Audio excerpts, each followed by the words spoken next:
पडलो. बाबाला बोलली मी, म्हटलं बाबा तुमच्याच जसं आशीर्वादाला आमचं पोरगं घेऊन आज आम्ही चांगलं आलो, नाही तर आमच्या बरोबरचं एक पोरगं आमच्या शेजारचं वारलं तिथं या रेपाळ्याचंच.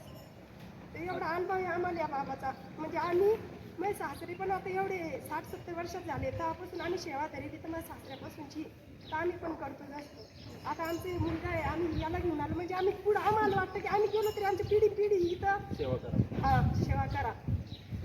आता चांगला मोठा चमत्कार घडला तुमच्यासोबत. चमत्कार हाच नाही आम्हाला ना, आम्ही म्हणजे कोणत्या देवाला मानतो, पण आमच्या घराला म्हणजे या बाबाचं जास्तीची आहे. म्हणजे आता आम्ही काही संकट आला, संकट आलं की जेवणार नाही आमची.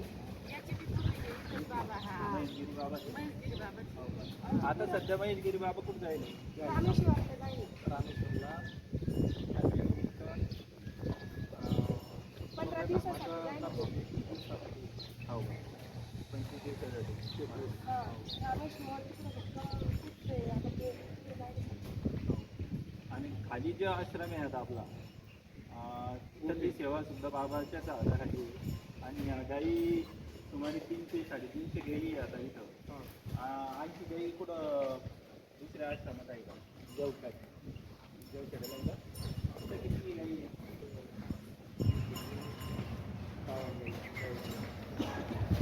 सेवा कोण करतात?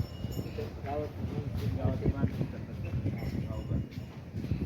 आता इथली सेवा संपल्याच्या नंतर तुम्ही परत दुसऱ्या महिना आहे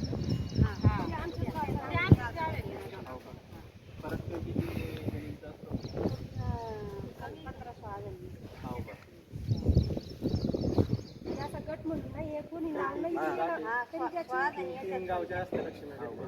आता या पंचक्रोशीतील सगळं रोमायला येते समजा.